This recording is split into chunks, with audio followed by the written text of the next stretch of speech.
तुम्ही बिनकामाचं मला इथं बोलून माझ्याशी पंगा घेऊ नका. पंगा मी कुणाला नाही, तसं नाही. एक मिनिट तुम्ही माझ्याशी पंगा घेऊ नका. मी कुणाला मांस खा किंवा कुणाला शाकाहारी हो सांगत नाहीये. नाही, पण 4 लोक बघतात ना ते खातानी. मी आता उद्या जाऊन मी माती खात बसून म्हणून काय 4 लोक माझ्याकडे बघून माती खाणार आहेत का? नाही.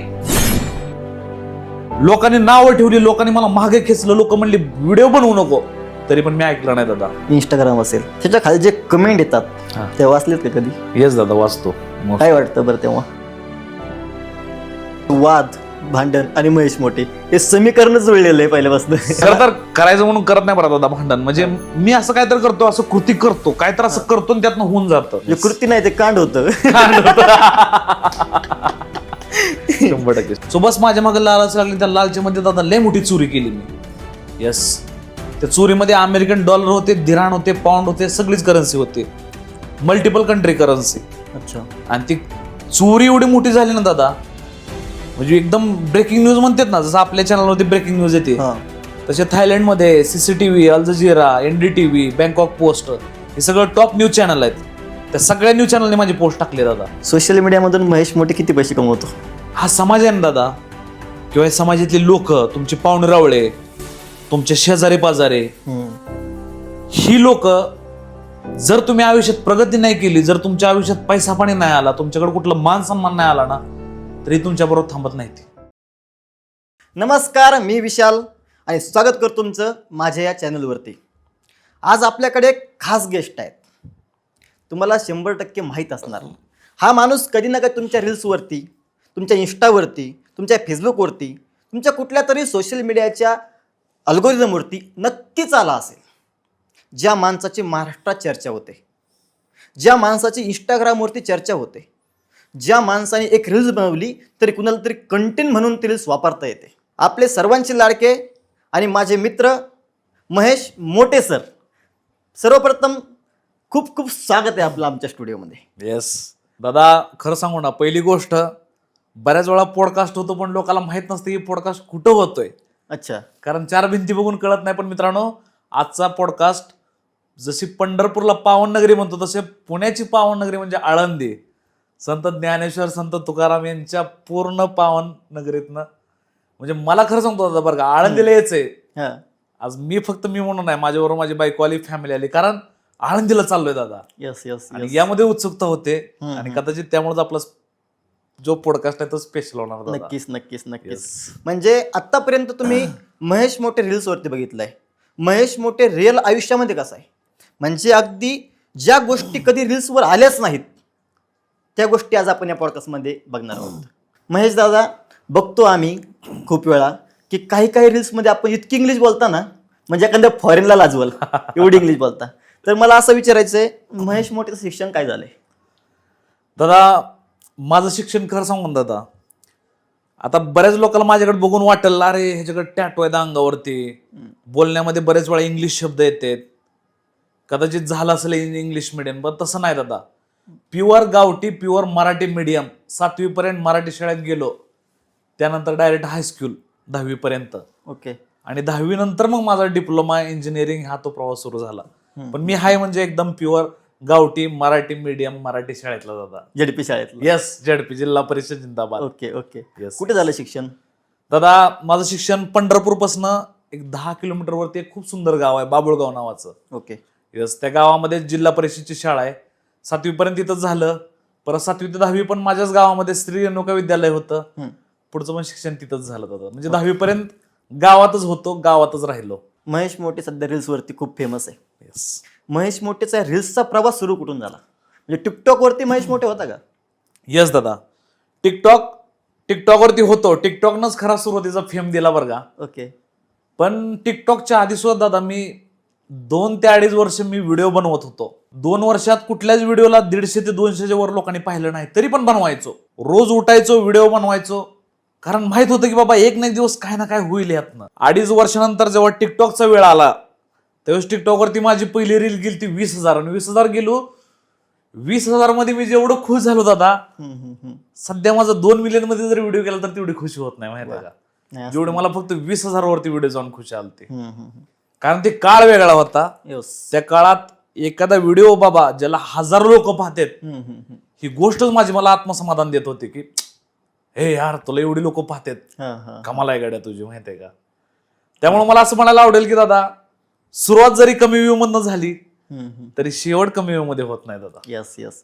जे मुलं आज नवीन इंस्टाग्राम वरती येतात किंवा येणार आहेत त्यांच्यासाठी काय सांगाल मग? 100%.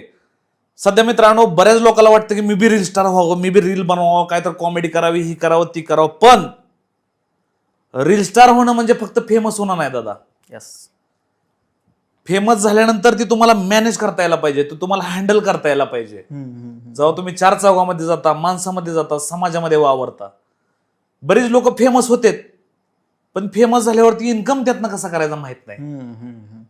मग 5 लाख 10 लाख मिलियन फॉलोअर आहेत पण इन्कम माहित नाही, प्रमोशन करायचं माहित नाही, जाहिरात करायचं माहित नाही.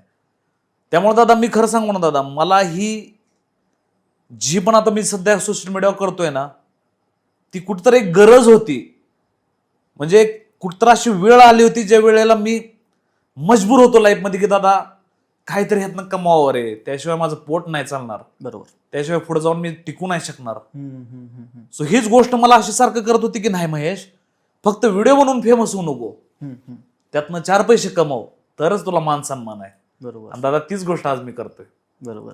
म्हणजे कुठली गोष्ट एका दिवसात होत नाही नाही दादा, पण एक दिवस नक्की होते. वा. 5.5 वर्ष गेलं बरं दादा रील्स मध्ये. यस. सुरुवातीला 8 ते 9 9 10 ते 15 प्रमोशन मी फ्रीज केली लोकांची. कुणी बोलवते, हो हो दादा आलोच, आलो आलो आलो. का? फॉलोअर कमी होती, ओळख नव्हती महाराष्ट्रात. यस. पण जिद्द होती की कुठतर करावं, जेणेकरून बाबा ही प्रमोशन बघून कोण तर वाटलं अरे महेश मोठी जाहिराती करायला लागला, चल मी बी द्यावं त्याला 2000 4000 5000.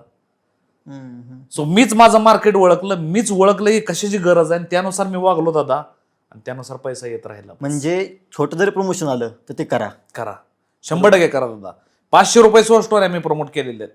Okay okay. कारण मी कसा विचार करायचा दादा बरं का, आईला म्हणलं गावाकडती एक साधारण बाई घरातली, तिला जर 500 रुपये कमवायचं म्हटलं तर 2 दिवस लोकांच्या शेतात खुरपायला जावं लागतं. बरोबर. 2 ते 3 दिवस. बरोबर. पण मला तर काहीच नाही, अरे मला काय म्हणलं यार, दुसऱ्याची स्टोरी नसते ठेवायची. आता तर स्टोरी चार्ज वाढला. सुरुवातीला मी 500 केलं होतं दादा, आता मी सुरुवाती स्टोरीला सुद्धा 4-5 हजार रुपये घेतो. कारण आपली स्टोरी सुद्धा 1.25 लाख ते 1.5 लाख व्ह्यूज येतात प्रत्येक स्टोरीला. Yes yes yes. त्यामुळे मला म्हणायचं सुरुवात कमीत असू दादा, पण शेवट कमीत नाही होत. सोशल मीडियामधून महेश मोठे किती पैसे कमवतो? आता दादा कसं आहे बरं का, याचं काय कुठलं फिक्स गणित नाही. बरोबर. किंवा मी असं कॅमेरा समोर येऊन म्हणू शकत नाही बाबा मी एवढंच कमवतो. कारण सोशल मीडिया असं क्षेत्र आहे दादा, कुठला व्हिडिओ किती चालेल आणि कुठला व्हिडिओ किती खाली आपटल सांगता येत नाही. बरोबर. कदाचित पाठीमागचा महिना माझ्यासाठी लय भारी गेला असेल, लय बाबा चल माझे लयच व्हिडिओ व्हायरल गेले, पेमेंट चांगलं निघलं. पण कदाचित ह्या महिन्यात असं पण होऊ शकेल की बाबा नाही एवढे चालले व्हिडिओ, मग पेमेंट कमी पण येऊ शकतं.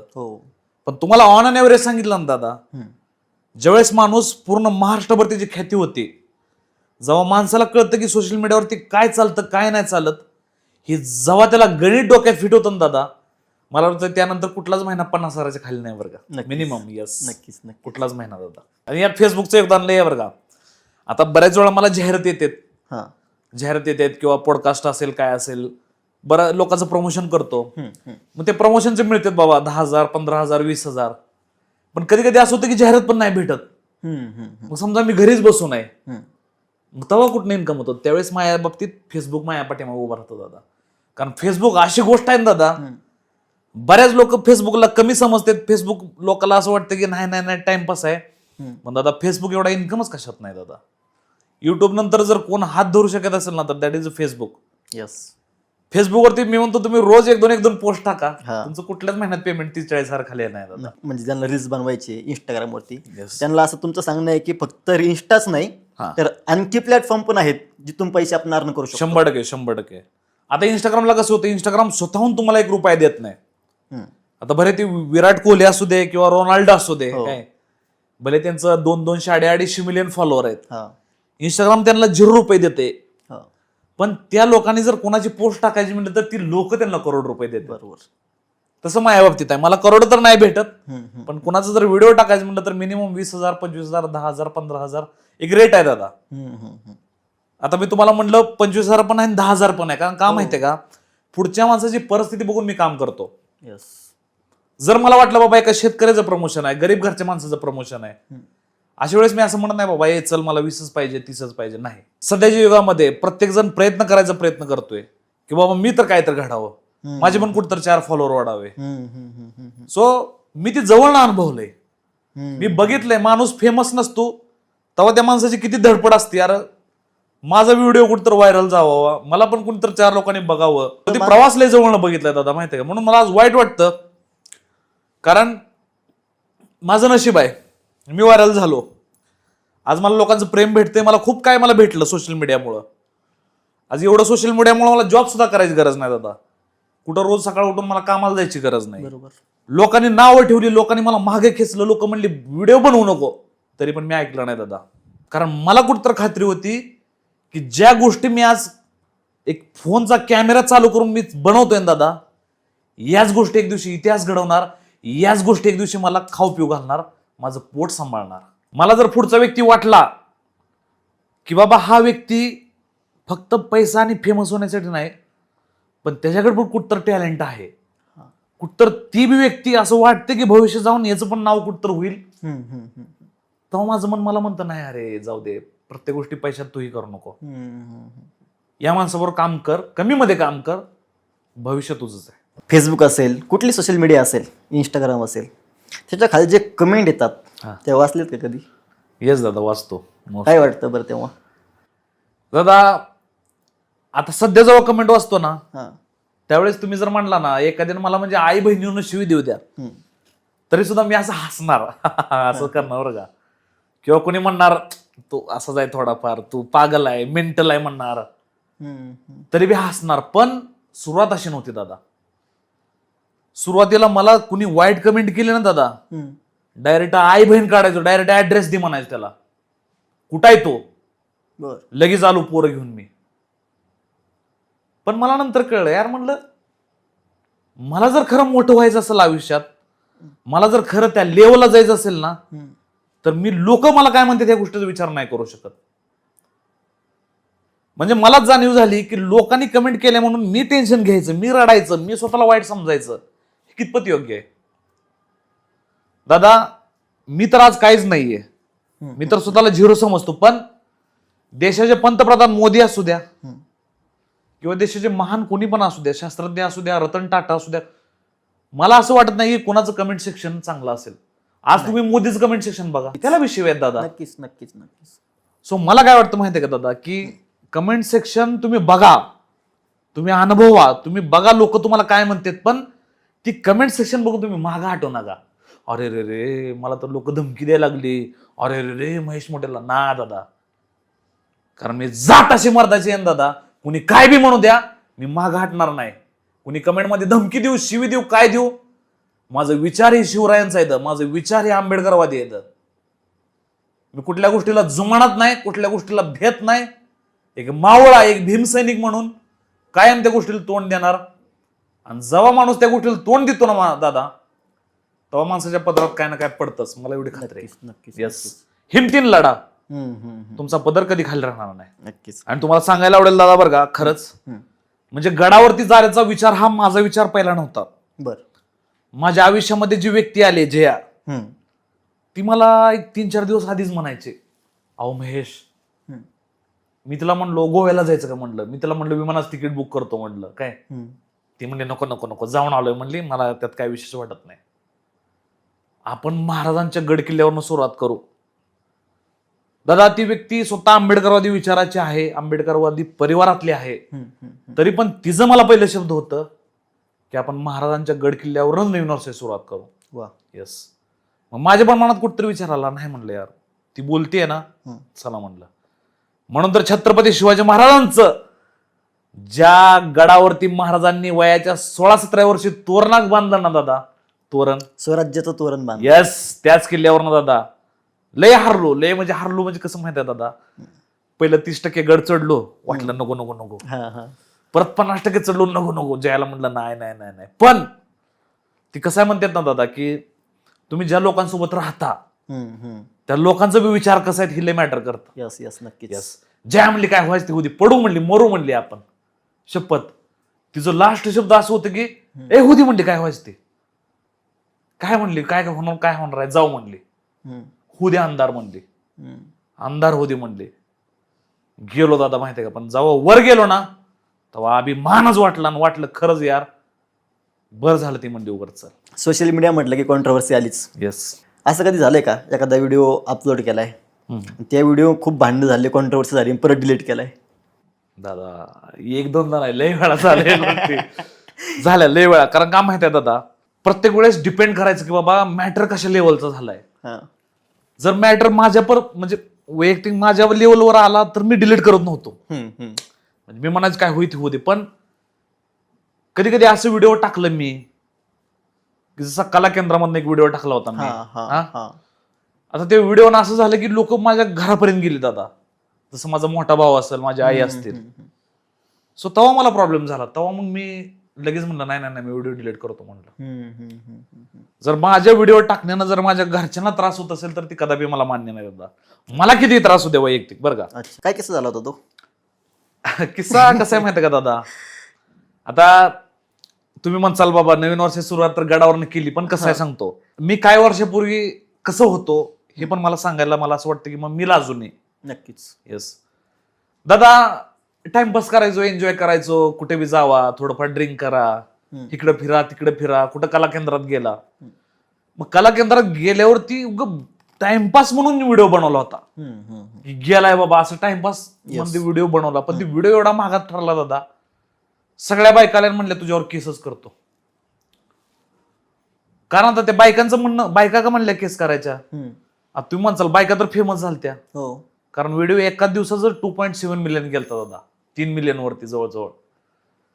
पण बायका म्हणल्या केस करतो कारण बऱ्याच बायकांच्या घरच्यांना माहित नव्हतं की ती कला केंद्रात काम करते. ओके. हा, आणि मी काय कोणाचा चेहरा बी हाईड नाही केला. सो दोघी तिघीच म्हणणं आलं नाही नाही अरे आम्ही आमच्या घरी सांगितलंय मी छान पुण्यात कंपनीत काम करते, माझ्या घरच्यांना तर कळून राहिलं, आमच्या घरी तमाशा चालू झाला. मला वाटलं नाही अरे आपल्या व्हिडिओ ना नको म्हणलं, कुणाचं आयुष्य नको व्हायला. सो त्यावेळेस मी इमिडिएटली व्हिडिओ डिलीट केला होता. सो असे मोमेंट घडलेत आणि डिलीट नाही केला असं बी झालेत बरं का.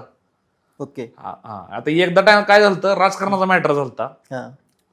मला कोल्हापूरचे भाजपाचे जे खासदार आहेत धनंजय महाडिक काय, त्यांचं प्रमोशन आलं होतं. मग आता मी विचार केला नाही बाबा भाजप पार्टी आहे, काँग्रेस पार्टी आहे, राष्ट्रवादी, मला मतलब नाही, मला त्यांनी पेमेंट करतात, मला पैसे येतात, मी तेवढा विचार केला. कुठल्या पार्टीचा काय मला विचार केला नाही. मी रील टाकली, त्यांचं प्रमोशन गेलो, कुशीपर्यंतचं शूट केलं, रील टाकली.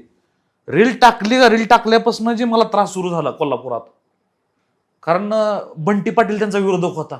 ओके. महाडिक फॅमिलीचा. सो ती लोक मला हॉटेलच्या खाली येऊन तू रील कर, म्हणजे माझ्या समोरासमोर येऊन बरं दादा व्हिडिओ डिलीट कर तू असं तसं. मी म्हणलं व्हिडिओ डिलीट करत नाही म्हणलंय, चल 30,000 रुपये व्हिडिओ दिलेत म्हणलं, प्लस त्यांनी 4 दिवस मला हॉटेल राहायला दिले. पागल नाही म्हणलं, तुम्ही किती बी काय करा म्हणलं, व्हिडिओ डिलीट करताय म्हणलं.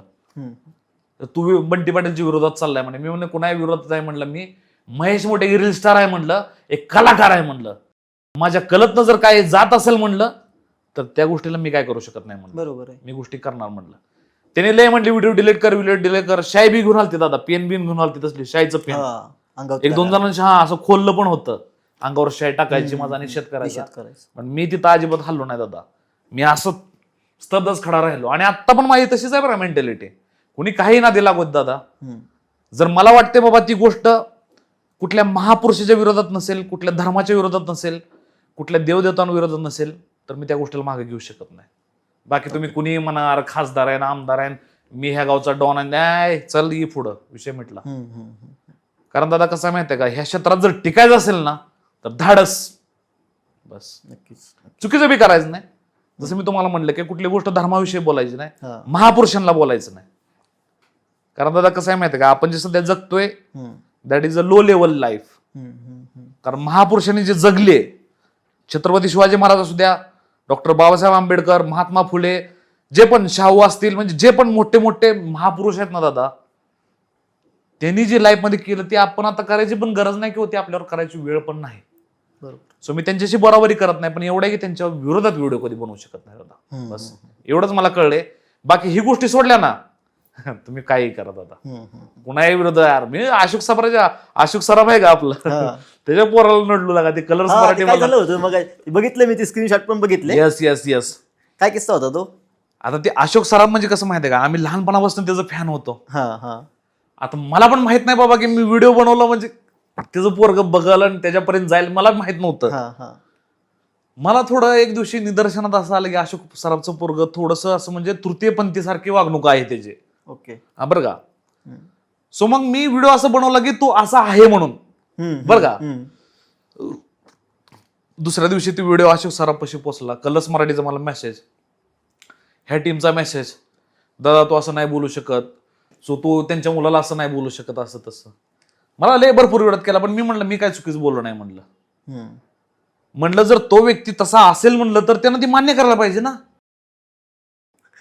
मी म्हणलं मी तर असं मला सगळंच मान्य आहे म्हणलं, मला पुरुष बी मान्य आहे, स्त्री बी मान्य आहे, त्याच्या दोन्ही मधलं बी मान्य आहे म्हणलं. कारण म्हणलं त्याला निसर्गानं बनवलंय. पण एखादा व्यक्ती जेव्हा त्या व्यक्तीला तसं बोलतो की तू असा आहे, तेव्हा ती व्यक्ती का मान्य करत नाही. त्यामुळं एवढं आहे की त्याच्या मनामध्येच खोट होती आणि त्याच्यामुळे आमचं थोडं भांडण झालं, वाद झाला, पण नंतर मिटला गेला दादा. म्हणजे वाद, भांडण आणि महेश मोठे हे समीकरणच जुळलेलं आहे पहिल्यापासून. आता खरं तर करायचं म्हणून करत नाही बरं दादा भांडण. म्हणजे मी असं काय तर करतो, असं कृती करतो, काय तर असं करतो आणि त्यातनं होऊन जातं. म्हणजे कृती नाही ते कांड होतं. 100%. असंच एक कांड आठवलंय मला बोलता बोलता. बोला दादा. काय स्टोरी होती थायलंड मधली नक्की? येस दादा, थायलंडमध्ये खरं सांगायचं झालं ना दादा, हा. आता जेव्हा पूर्वी मला म्हणायची ना थायलंडची स्टोरी तेव्हा मला असं विचारला धसका बसायचा मनामध्ये. हा. म्हणजे अरे असं, कारण ते अचानक मला ते दिवस, ती वेळ, ती सगळं माझ्या डोळ्यापुढे उभं राहायचं.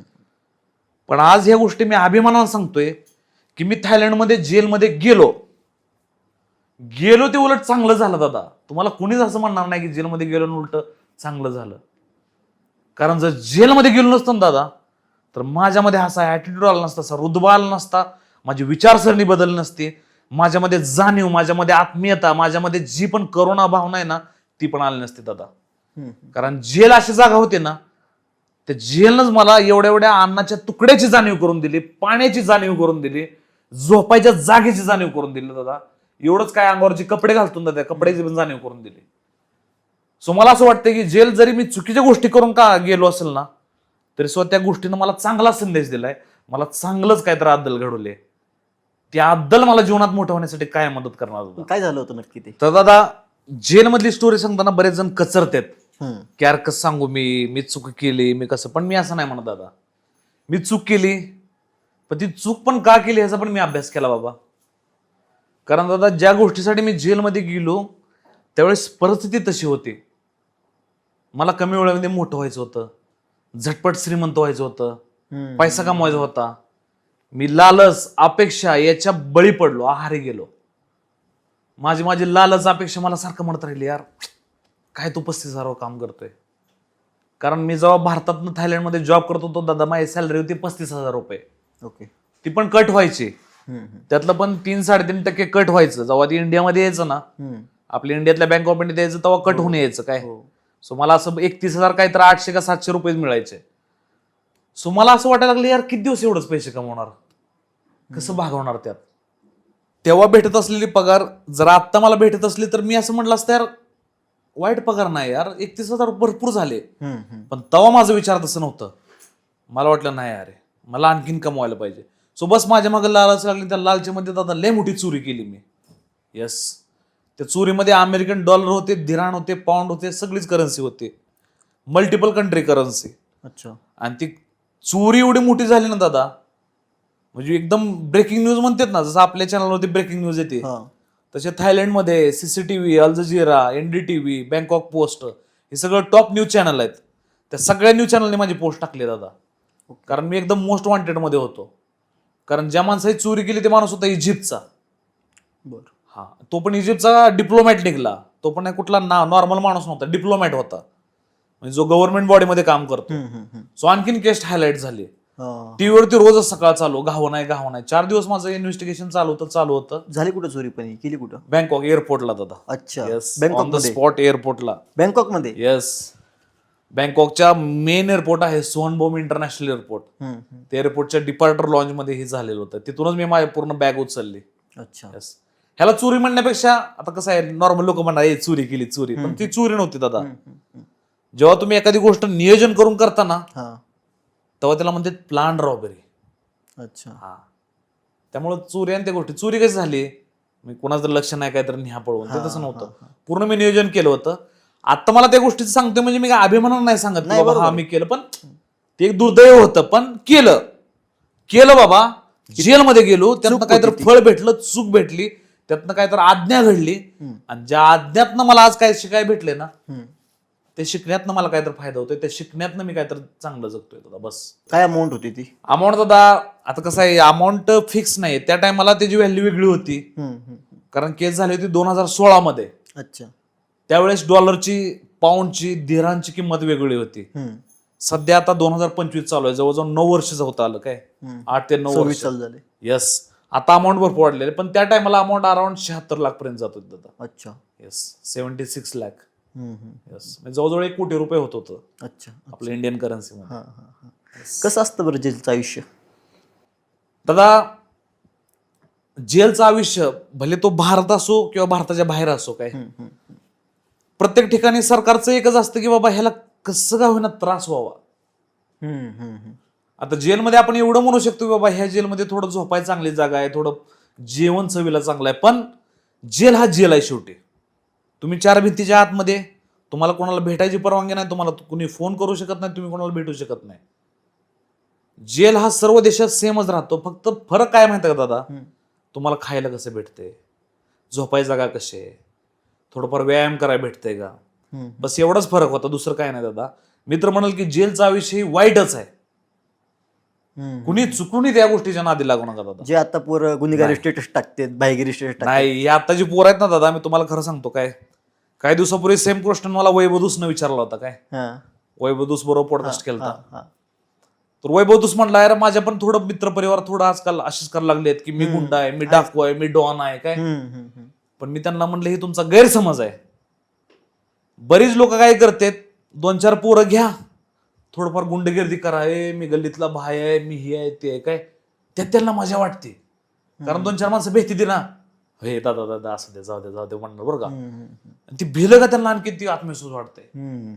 पण एक लेवल अशी ती दादा, कारण मी तुम्हाला सध्या म्हणलं ना दादा, सध्या युग आहे कॅमेरा, सध्या युग आहे AI, सध्या युग आहे हे सॅटेलाइट कॅमेराचं.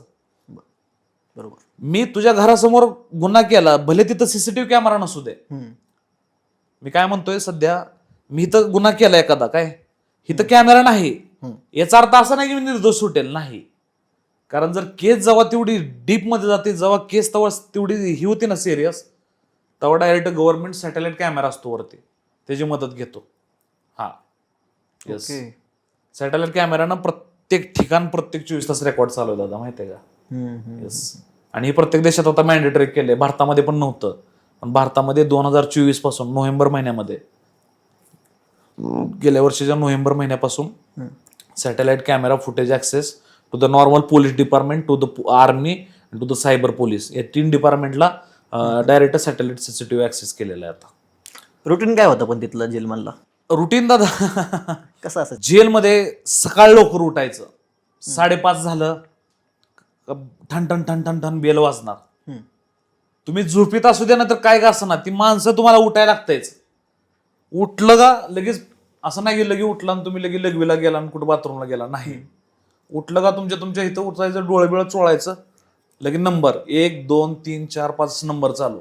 ओके. प्रत्येकचा नंबर, कारण मोपायचं, झोपायच्या आधी बी मोपायचं, झोपायचं झाल्यावर बी मोपायचं. मग ती मोपणी चालायची अशी. मग सगळ्याची मोपणी झाली का बाहेर यायचं. मग बाहेर आलं का तिथनं टाइम भेटायचा तासभर, तुम्ही नाश्ता करा, आंघोळ करा, हे करा. नाश्ता झालं का मग परत लगे हे झालं का लगेच त्यांचं देशातलं राष्ट्रगीत असायचं, राष्ट्रगीत म्हणायचं. म्हणजे जेलमधली एक ठरलेली असते, आणि ती सकाळ 5:30ला सुटलेला दुपारी परत 2 वाजता बंद होतो. दुपारी एकदा बंद झाला की परत डायरेक्ट सकाळी 5:30ला बाहेर. भारतात पण ती सिस्टीम आहे का? येस, भारतामध्ये थोडंसं टाइम फरक असेल दादा, कारण भारतातल्या जेलचा मला कधी एवढा अनुभव नाही, मी कधी इथल्या देशामध्ये जेलमध्ये एवढंही केलेलं नाही दादा. आणि खरं सांगतो बरं मित्रांनो, सध्याच्या तरुण पिढीला मी तुम्हाला कुठला संदेश देत नाही, पण एक तुम्हाला लय छोट्या भावासारखं एकदम मायाने एकदम ममतेनं सांगतोय, आयुष्यात कुठला गुन्हा करू नका, कुणाला कधी त्रास देऊ नका, जेलमध्ये जायची कुणावरती वेळ आणू नका मित्रांनो. तुम्हाला जर हा अनुभव नसेल तर तुम्हाला सुरुवातीला वाटेल, पण ज्या दिवशी तुम्ही जेलमध्ये जाल ना त्या दिवशी तुम्ही महेश मोठेला आठवाल काय की यार कोणीतरी बोलत होतं, कोणीतरी सांगत होतं समजून की नको यार त्या गोष्टी करू माहितीये. त्यामुळे भाईगिरी गुंडगिरी ही तुमच्या आई बहिणीला वाचवता नाही येऊ द्या. तुमच्या आईवर अन्याय होते, तुमच्या बहिणीवर, तुमच्या बायकोवर अन्याय होते, त्यावेळेस तुमची गुंडगिरी बाहेर येऊ द्या. त्याच्या पलीकडे तुमची गुंडगिरी काही कामाची नाही दादा. येस जे सांगतोय कोण, जो माणूस त्यातनं बाहेर आलाय. येस, मी स्वतः जाऊन आलोय. मी सांगतोय म्हणजे असं नाही की मी लय सुज्ञान मी लय हे केलंय. मी दादा मी या गोष्टीतनं जाऊन आलोय, आधी मी स्वतः अनुभवलंय. भाई बी कुणीच कोण नसतं मित्रांनो. सगळ्यात मोठं कोण असेल ना ह्या जगात तो आहे निसर्ग दादा. तो आहे वारा, तो आहे ऊन, ती आहे हवा. ही सगळ्यात पॉवरफुल लोक. हवा खरी ह्यांना म्हणायला पाहिजे ही डॉन आहे, ही भाई आहे ती, कारण ह्यांच्यावर आपलं जीवन चालतंय. ह्याच्या पलीकडे कोणी कोण नाही दादा. तुम्ही आम्ही सण किडा मुंग्यासारखा आहे, दुसरं काहीच फरक नाही. ते केरळ मधली स्टोरी काय होती? तिकडच्या जेलमधनं आल्यावर मी थोडा शहाणा झाला होतो. मी म्हणत होतो यार नाही, अरे मी आता खूप सुधारलोय, काय अशा गोष्टी नाही करणार. पण हा समाज आहे ना दादा, किंवा हे समाजातले लोक, तुमचे पाहुणे रावळे, तुमचे शेजारी पाजारे, ही लोक जर तुम्ही आयुष्यात प्रगती नाही केली, जर तुमच्या आयुष्यात पैसा पाणी नाही आला, तुमच्याकडे कुठलं मान सन्मान नाही आला ना, तरी तुमच्याबरोबर थांबत नाही. जर मी माझ्यामध्ये बदल केला, जर मी माझ्यामध्ये काय तर घडवलं, काय तर करतोय, काय तर मोठं केलं, तेव्हाच लोक दादा ते म्हणतात ना, कुछ काम कर तभी जाके कुछ सलाम ठोकताय. असं आहे ना, काय तर करावं लागते माहिती आहे का दुनियाला. चमत्कार दाखवल्याशिवाय लोक नमस्कार ठोकत नाही, ते माहिती आहे दादा. केरळ माझ्या आयुष्यामध्ये थोडक्यात दुसऱ्यांदा केलेली चूक समजा तुम्ही. ओके. म्हणजे पहिली चूक मी थायलंडमध्ये केली, मला अनुभव आला, मी म्हणलो बाबा हा आता मी शिकलो, माझ्या अनुभवातून सुधारलो. पण ऍक्च्युअली मी सुधारलो होतो. केरळनं मला दुसऱ्यांदा जेव्हा असं प्रॉब्लेम मध्ये टाकलं, दुसऱ्यांदा मला असं अडचण केली, दुसऱ्यांदा मला जेलमध्ये जायची वेळ आली ना, तेव्हा मला म्हणलं यार नाही म्हणलं. कारण केरळमध्ये पण जेलमध्ये जायचं कारण मेन हेच होतं, तिथं बी मी कमी वेळेत झटपट श्रीमंत व्हायचे, झटपट पैसा यायचा, गाडी बंगला पॉवर पाहिजे, माणसं पाहिजे, नोकर चाकर पाहिजे. केरळमध्ये पण तीच होतं माझं, आणि व्हाय पण लागलं होतं. आता मी हे गोष्टी कॅमेरा पुढे सांगतोय कारण माझी केस बीस क्लिअर झाली. येस, काहीच वर्षापूर्वी मला केरळ कोर्टनं परत बोलवलं, मला डायरेक्ट त्यांनी म्हणजे क्लीन चिटच दिले. ओके. यावेळेस म्हणजे माझं एकदम नाव पण नाही आता लिस्टमध्ये कुठलं, डायरेक्ट क्लीन चिट दिले. त्यामुळे मला पण एकदम भारी वाटते, मी पण आता हक्कानं सांगू शकतो. पण जर माझ्यावर जर केरळमध्ये आणखीन केस जर चालले असतील दादा, तर मी तुमच्याबरोबर एक शब्द पण शेअर करू शकलो नसतो. नाही, मी विचारतो का माहिती का परत हा माणूस त्या अनुभवातनं आलाय. आज सोशल मीडियावरती काही असे लोक आहेत ते म्हणजे महेश मोठे ना, ओके मी एक कट्टर फॅन आहे, मला दुसरं कोण नको, महेश मोठे म्हणजे महेश मोठे सांगाल ना मी ते ऐकणार. म्हणून मी विचारतोय का 4 लोक जरी सुधारले, जे प्रयत्न करणार आहेत, आज प्रत्येकाला वाटतं झटपट श्रीमंत व्हावं, म्हणजे कुठलाही मार्ग असेल. जर तुमची स्टोरी ऐकून 4 लोक जरी सुधारले, आणि आहेच ना ती स्टोरी 100%. मी सांगतो दादा मी पण सुधारलो नसतो, मी पण आणखीन असाच मार्ग बघितला असता, कसं बी झटपट श्रीमंत होईल. पण एक निसर्गाचा नियम असतो, चुकीची कामं करून माणूस कधीच मोठा होऊ शकत नाही. होणार बरं का मोठा, नाही असं नाही. तुम्ही म्हणता लगा मी लय पाहिली, आमच्या गल्लीत किती लोक आहेत चुकीचे कामं करते, डॉन झाले ती. नाही दादा, मी एक वाक्य आहे माझं, चुकीचं काम करून माणूस कधीच मोठा होऊ शकत नाही. खरं सांगतो, तो जर झाला तर तो तात्पुरता असेल, क्षणिक असेल, क्षणभंगुर असेल. क्षणिक सुख दिसलं, लयाला गेलं. दादा खरं माणूस मोठा हा वेळेनुसार दमादमानं, महिनं, वर्ष असं वायात जाऊनच माणूस मोठा होत असतो. थायलंडनं केरळनं मला हे शिकवलं, माणूस एकदा चूक करतो, म्हणतो नाही बरं का मला समजलं, आता मी अशी चूक नाही बरं का करणार, पण नाही, परत मी त्याकडनं चूक व्हायची शक्यता होते. आणि तीच झालं दादा, केरळमध्ये पण त्या गोष्टी झाल्या. पण केरळमध्ये जेव्हा ती गोष्ट झाली ना दादा, त्या टायमाला मी ठरवलं आता बास, आता इथनं पुढं कुठलं चुकीचं काम नाही, मस्तपैकी महाराष्ट्रात जाणार. जी मी कमवलंय बाबा, सोशल मीडिया असेल, माझे फॉलोअर असतील, 4 माणसं असतील, त्या गोष्टीवरतीच मी काम करत राहणार. त्यातनंच मी 4 पैसे कमवणार. भले 4 पैसे कमी होऊ द्या. आता केरळ एवढा पैसा सध्या माझ्याकडे नाहीये, पण केरळमध्ये जेवढा खुश नव्हतो त्यापेक्षा जास्त खुश आहे मी आता. म्हणजे कळलं ना दादा. वाईट काम नाही करत. यस, वाईट कामं केली ना, मोप केरळमध्ये माझ्याकडे 60-70 लाख कॅश राहायचे काय, पण धाकधूक मनात, टेन्शन, हे लोका रेड पडेल बरं का, हे लोका बँकेचा प्रॉब्लेम झालाय. त्यात मी गाडी कॅशमध्ये घेतली होती. गाडी कॅशमध्ये घेतली, डायरेक्ट माझं नावच पॉपअप झालं तिथं. कारण केरळमध्ये तुम्ही कॅशमध्ये मोबाईल बी घेऊ शकत नाही. अच्छा. हा, केरळनं असं केलं ना कडक, 5,000च्या वरती कुठलेही तुम्ही कॅशमध्ये घेताय तर तुम्हाला ती सांगावं लागणार तुम्ही कॅश कुठून आणले. बरं. Yes, reason where you from earn, म्हणजे तू कुठून इन्कम केला. मग मी तेव्हा गाडी 8,20,000ची गाडी घेतली होती. 8,26,000 काहीतरी पडली होती मला ऑन रोड, टॅक्स वगैरे सगळं इन्क्लूड करून. मी इलेक्ट्रिक गाडी घेतली होती. तर ती गाडीचं पेमेंट मी कॅशमध्ये केलं, जी की शोरूम घेत नव्हतं.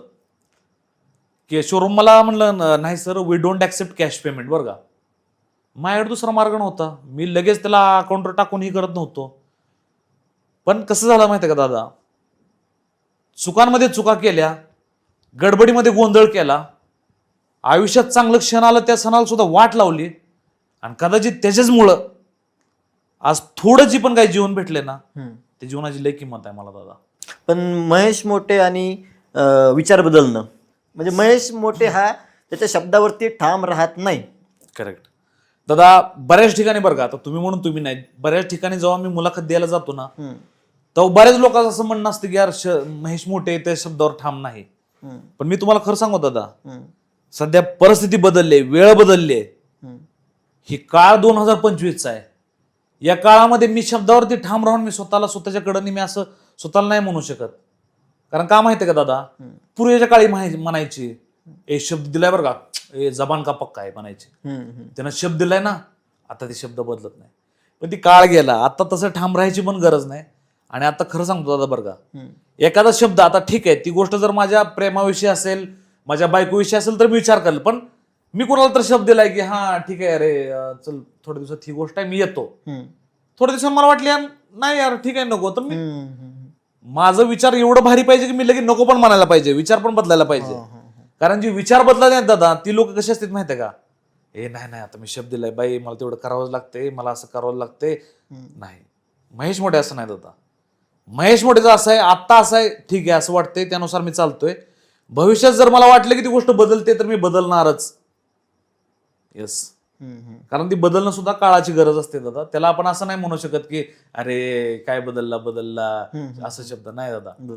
शब्द ही एक जाळ आहे, ती एक जेल आहे दादा. मित्र म्हणतो की कोणीच शब्द देऊन शब्दात अडकू नये बरं का.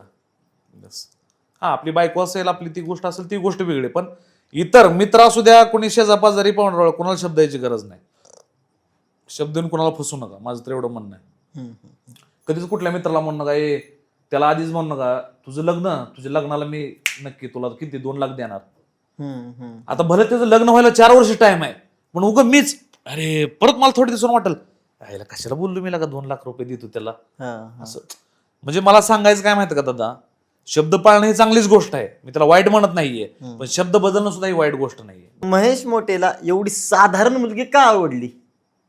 येस दादा, कारण कसं होतं माहिती का दादा, मी सुरुवातीला दादा खरं सांगतो, माझ्या आयुष्यात आधी पण प्रेम कहाणी झाली, बऱ्याच वेळा काही गोष्टी घडल्या. त्या टायमाला माझं विचार वेगळं होतं. मला हमेशा असं वाटायचं की एक खूप स्टँडर्ड मुलगी पाहिजे, खूप सुंदर अशी पाहिजे, एकदमच अशी गुरी चिट्टी. पण नंतर मला कळलं की यार ती माझी आवड नाही, जी लोकांना आवडते ती मी आवड असं हे करायला लागलोय. सध्या दादा मला अशी कधीच मुलगी आवडत नाही की बाबा ती लईच हुशार आहे, लईच ओव्हर स्मार्ट आहे, म्हणते यार मी अशीच आहे. उलट मला साधीच मुलगी आवडते, भले त्याला जगदुनियाविषयी काय माहित नसू द्या. उलट साध्या मुलीच तुमच्यावर जीव लावते, तुमची माया घेते, तुमची काळजी घेते, तुम्हाला खाऊ पिऊ घालते व्यवस्थित. मी जर लय स्टँडर्ड पोरगी करायचं म्हणलं ना, हा स्टँडर्ड आहे, अरे खूप शिकले, खूप कमवते, ती पोरगी मला नीट 2 टाइम जेवण सुद्धा करून घालणार नाही दादा. That is a reality. ज्या मुली शिकलेल्या आहेत, ज्या कमवतात, म्हणजे ते असेच असतात का? सगळ्या तर नाही म्हणू शकत, पण कसं होतं माहिती का दादा, जेव्हा एखादी मुलगी कमवायला चालू करते स्वतः काय, जेव्हा तिला एखादी पोझिशन येते, ती बी कुठल्या तर कंपनीमध्ये हे राहते ती राहते, तेव्हा तिला असं वाटतं बाई मी का स्वयंपाक करून येऊन, मी का धुनी करू, मी का भांडी घासू, चल बाई ठेवू, चल कामवाली ठेवूया, मी बी आलं आराम करणार. आता ह्यात मी असं म्हणत नाही की ती चुकीची आहे, पण यात पुरुष म्हणून मला ती गोष्ट मान्य नाही दादा. कळलं का? कारण मी काही दिंदुबळा नाहीये की बाबा एखादी व्यक्ती कमवून मी तिच्या कमाईवर खाऊ बसून खाईल. येस. सो मला असं वाटतं. आणि काय, जर मुलगी शिकली ना दादा, आपण प्रगती झाली म्हणतो, पण मला असं वाटतं की मुलगी शिकली ना त्याच्यावर ऍटिट्यूड येतो, आणि ते ऍटिट्यूड संसार बी मोडतो, तुमचं प्रेम बी तोडतो. आणि काय आहे, शिकलेली कुठली मुलगी आहे की जे बाबा असं सासऱ्याचं पाया पडते, सांगा तुम्ही दादा. खूप रेअरच, चुकूनच एखादी असेल. नाही दादा, मी तुम्हाला म्हणलं ना, जी उलट मुलगी, आता माझी बायको जास्त शिकली नाही, पण तिचा स्वभाव, तिची माया, ती काळजी, किंवा तिचा विचार असं नाहीत की कुठलं लय वेगळंच विचार करावं, ही करावं ती करावं. तिचं विचार हे फक्त साधारण राहतात, परिवाराविषयी आपली काळजी घेणं, आपल्याविषयी विचार राहतात. आणि त्यामुळेच मला जय आवडते, त्यामुळेच मला साधारण व्यक्ती आवडते दादा. ही सगळी सुरुवात झाली कुठून, ही लव्ह स्टोरीची सुरुवात? दादा या लव्ह स्टोरी सुरुवात, आता मला विचारण्यापेक्षा तुम्ही स्वतःच जयाला विचारा या गोष्टीचे. कारण दादा लव्ह स्टोरी सुरुवात बरं का, खरं तर सुरुवातीला ही कुठली लव्ह स्टोरी नव्हती. काय आम्ही भेटणं, आम्ही करणं, सुरुवातीला आम्हाला असं कधी वाटलं नव्हतं की आम्ही असं एकमेकांच्या काय प्रेमात पडेल की बाबा आयुष्यभर आम्ही एकत्र राहील किंवा जगदुनियासमोर आम्ही व्हिडिओ बनवेल, असं कधी काही वाटलं नव्हतं. खूप म्हणजे एकदम नॉर्मल लोकांसारखं जस्ट बोलणं झालं होतं मेसेजवरती, हे ते. बरेच दिवस थोडं ऑनलाईनच हे झालं, पण ते म्हणतात ना की दादा की जयाशी घडायचं असतं ना ते घडून येतच. म्हणजे मी स्वतः किती जरी विरोध केला की सुरुवातीला नाही भेटायचं, पण भेट घडली, भेटेमध्ये स्वभाव आवडला, एकमेकांच्या गोष्टी आवडल्या, छान वाटायला लागलं, आणि मग याच्यातूनच सगळ्या गोष्टी नैसर्गिक पद्धतीने घडत गेल्या दादा. पण हे सगळं घरी सांगणं किती अवघड होतं किंवा समाजापर्यंत नेणं किती अवघड होतं? येस, अवघड दादा, माझ्यापेक्षा अवघड ही पुढच्या व्यक्तीला होतं. कारण मला का माहितीये का, माझा विचार पहिल्यापासून ऍडव्हान्स. आता मी हा निर्णय घेतला, मला ती व्यक्ती आवडते, तर मी असं लोकांचा विचार करत नव्हतो की माझ्या घरच्यांना काय वाटेल, लोकांना काय वाटेल. त्यामुळे मी जगदुनियाचा विचार न करता मला जे काय वाटतंय ना त्या गोष्टी मी केल्या दादा, आणि कदाचित त्याचमुळे ती व्यक्ती माझ्यासोबत आहे आज. घरच्यांच्या विचारानं चाललं असतं तर आज आम्ही कधीच वेगळं झालो असतो. कारण मान्यच नाही ना दादा, घरची कशी मान्य करणार. पहिली गोष्ट म्हणणार जात वेगळी आहे म्हणणार. आज कुठल्या खेड्यात जातीबाह्य लग्न हे स्वीकारलं जातं, सांगा ना? नाहीच ना. आज मी बोलतोय म्हणजे मी स्टँडर्ड नाही दादा, मी सुद्धा एक खेडेगावातलंच आहे, माझे आई वडील सुद्धा असे शेतकरी आणि साधारण फॅमिलीतच आहेत. पण ह्या गोष्टी मी घडवून आणल्या कारण माझ्यामध्ये धमक होती दादा. मला गॅरंटी होती की मी काय करतोय त्या गोष्टीवरती मी कितपत ठाम राहू शकतो आणि कितपत चालू शकतो. भले लोक मला म्हणू द्या तू बदलतो, पण आज वर्ष दीड वर्ष झालं लोक मला म्हणतात की तू सोडून देणार, पण वर्ष होत आलं तर लोक वाटच बघत बसतात, पण आम्ही कधी सोडलं नाही दादा, माहिती आहे का? बरोबर. आणि असंच जाणार आहे वर्षानुवर्ष. बघा तुम्ही. नक्कीच. म्हणजे तुमच्या जोडीला कोणाची नजर नाही लागो. येस, लागली तर लागली, त्याच्या आईला तरी बी नाही जाणार, माहितीये का? त्यांना मी का आवडलो, त्यांना बी अशी नॉर्मल मुलं नाही आवडत की बाबा एखादं लय साधारण पोरग आहे, लयच असं छान छान राहते, लयच गरीब नाही, त्यांना बी तसलं नाही आवडत पोरं. त्यांना बी असं माझ्यासारखं असं गुंडाच पाहिजे होता, असं काय तर डेंजरस पोरगा, काहीतरी वेगळं करतोय, लोकांपेक्षा वेगळं विचारायचं. म्हणजे ती आवड कळलं ना, त्यांना बी काहीतरी असं वेगळंच शोधत होते आणि मी पण असं काहीतरी वेगळं शोधत होतो. या शोधामध्ये आम्ही एकमेकाला भेटलो आणि बस ते जुळून आलं. नक्कीच. आज विधवा बाई म्हटलं की विधवा स्त्री म्हणलं ना, लोकांचं जो बघण्याचा दृष्टिकोन आहे तो खूप वेगळा आहे. तर त्या सगळे काय सांगाल लोकांना तुम्ही? दादा 17व्या-18व्या शतकामध्ये महात्मा ज्योतिबा फुलेंनी विधवेशी लग्न करा म्हणून डायरेक्ट नारा चालू केला होता समाजामध्ये. डायरेक्ट ते मोर्चा काढायचे आणि ते म्हणायचे अरे विधवा महिलांना स्वीकारा तुम्ही, त्यांना तुम्ही असं ही करू नका, त्यांना ही करू नका. कारण पूर्वी कसं होतं, एखाद्या बाईचा नवरा मेला का तिला बी त्या धनीमध्ये ढकलून द्यायचे. सतीप्रथा होती. येस, आणि सतीप्रथा मोडायला सुद्धा फुले साहेबांनी सुरुवात केली होती. त्यांच्या आधी पण 1-2 क्रांतिकार होऊन गेले बरं का, त्यांनी पण भरपूर विरोध केला होता. पण मला वाटतं की महात्मा फुले, सावित्रीबाई फुलेंच्या काळामध्येच येऊन ही पूर्णपणे थांबलं, माहितीये का? तर दादा मला एवढं म्हणायला लागेल की विधवा म्हणजे कसं माहितीये का दादा, आता ते एक नाव दिलंय आपण विधवा, कारण का बाबा तिचं कोणाशी तर लग्न झालं आणि ती व्यक्ती नाही. पण आता बरीच लोक कॉलेजमध्ये असताना इकडे तिकडे असताना बरेच वेळा त्यांचं रिलेशन होतं, कोणाशी तर थोड्याफार दिवसात रिलेशन मध्ये येते, परत ब्रेकअप होतं, वेगळं होते. मग अशा लोकांना तर आपण म्हणत नाही बाबा हे त्या मुलीचं बी होतं पण ती विधवा नाही. म्हणजे विधवा ही एक शब्द आहे आणि ती लोकांच्या डोक्यामध्ये आहे. पण खरं पाहायला गेलं तर विधवा काय अशी काय कुठल्या ह्याच्या काय थप्पा नाही लावला की ती विधवा आहे कसा नाही. ती सुद्धा एक नॉर्मल मुलीसारखी असते, ती सुद्धा एक नॉर्मल बाईसारखी असते दादा. या कमेंट सेक्शनमध्ये लोक शिवाय देतात किंवा त्यांच्या रिलेटेड असेल, तुमच्या असेल, घरच्यांच्या असेल, बोलतात.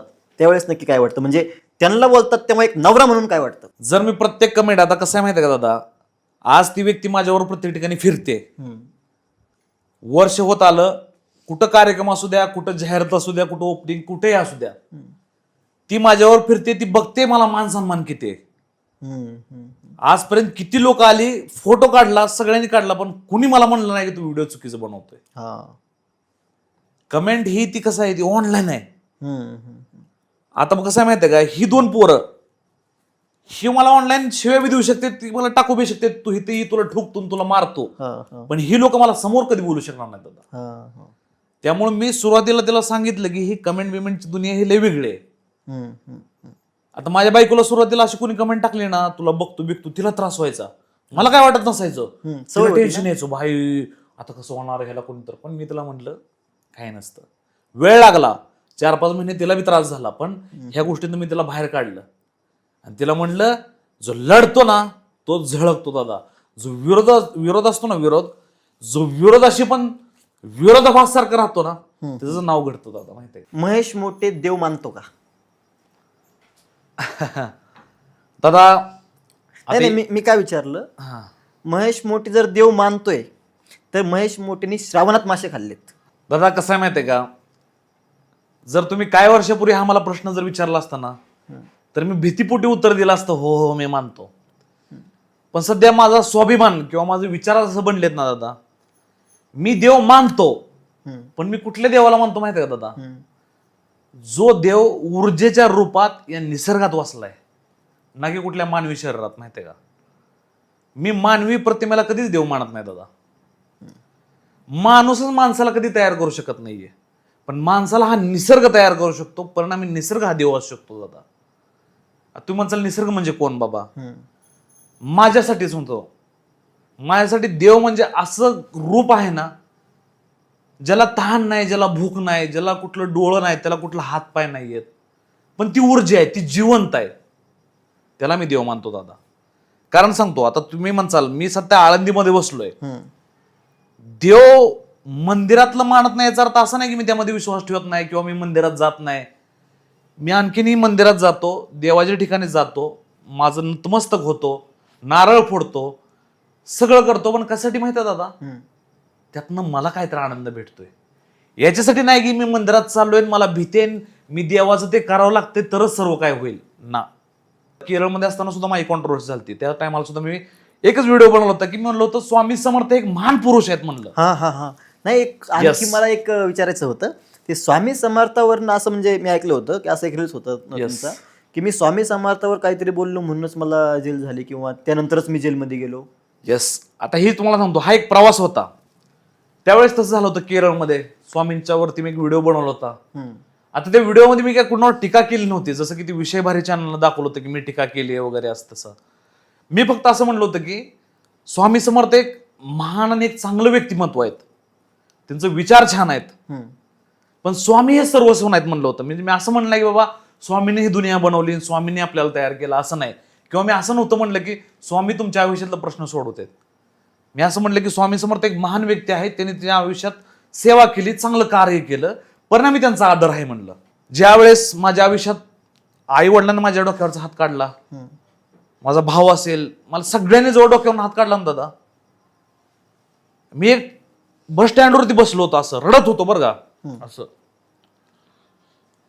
मी विचार केला गेला का माझ्याकडे सध्या काहीच नाहीये, काय कोणाचा एक मायाचा शब्द नाही, पण एवढं काय नसून सुद्धा माझ्याकडे भरपूर ऑक्सिजन होता. काय मी कुठेही चालू शकत होतो मस्तपैकी हम्म, ऑक्सिजन. तेव्हा मला जाणवलं की नाही, म्हणलं ही निसर्गच म्हणलं सगळे खेळ आहे.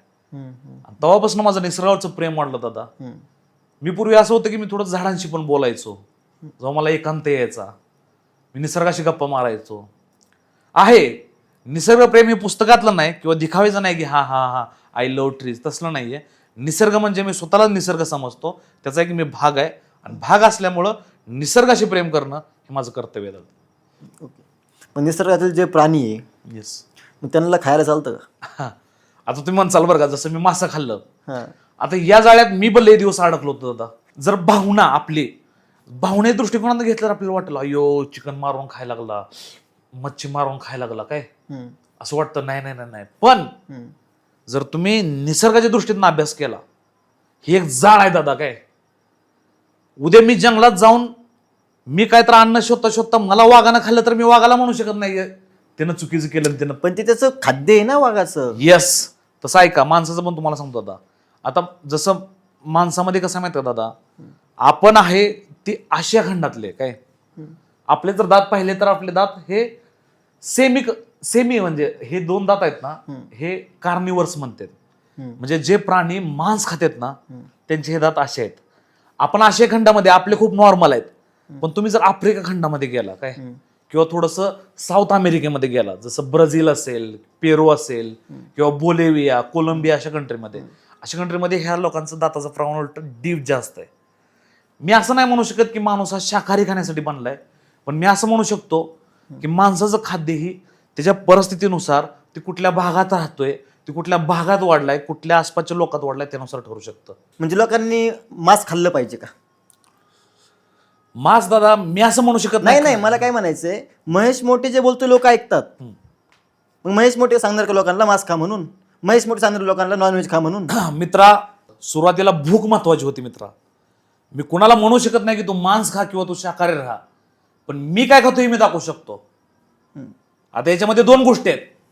पहिली गोष्ट की मला संविधान हक्क दिलाय की तू जे जगतो, तू जे वागतो, तू जे करू शकतो त्या गोष्टी तू हक्कानं रिप्रेझेंट करू शकतो, मांडू शकतो. आणि दुसरी गोष्ट, जरी माझ्या वागण्यात एखादा मेसेज जात असेल की बाबा महेश मोठे नॉनव्हेज खातो आम्ही बी खाऊया, असं कोणी म्हणत असेल, किंवा काही दिवसापूर्वी मी शाकाहारी होतो, काही लोक म्हणत असतील महेश मोठे शाकाहारी आपण बी शाकाहारी होऊ द्या. दादा मी म्हणतोय वाद त्याचा नाहीच. तुम्ही बिनकामाची माझी पंगा घेऊ नका. मला फक्त म्हणायचंय, महेश मोठे एकदा बोलला ना, मग परत शाकाहारी होतोय, एकदा परत नॉनव्हेज खातोय, लोकांना दाखवतोय मी खातोय तुम्ही पण खा. किती पद योग्य आहे? कारण माझा विचार वेळेनुसार बदलला ना. सुरुवातीला मला असंच वाटायचं बाबा आपण खाऊ शकत नाही नॉनव्हेज. मला असं वाटलं की आपण शाकाहारीच बनलोय काय. पण नंतर मला समजलं की दादा ब्रश करताना सुद्धा 1,00,000 ते 1,25,00,000 बॅक्टेरिया मरत्यात इथल्या इथं. तो विषय कुठं, हा कुठं नाही आहेच दादा. कारण का माहिती आहे, ऐका, जर विषय ही मांस खाण्याविषयीच असेल तर हवातनं श्वास घेताना सुद्धा कितीतरी सूक्ष्मजीव आपल्या अंगात जातात, कितीतरी सूक्ष्मजीव आपल्या नाकातनं ग्रहण करतात.